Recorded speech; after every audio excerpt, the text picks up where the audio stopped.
Can you solve this riddle that has confused everybody on the internet?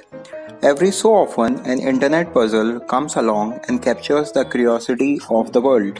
This fish riddle is one of the latest out there and it's confusing everyone who sees it. The question seems simple enough, so why can't people get their heads around it? Take a look and see if you are one of the few who get it.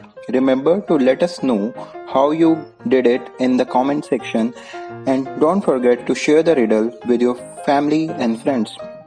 So the puzzle is that there are 10 fish in the tank, 2 drawn, 4 swim away and 3 die. How many are left? It's time to have a good think and take your time and give your answer in the comment section. Continue watching the video till the end to get the correct answer.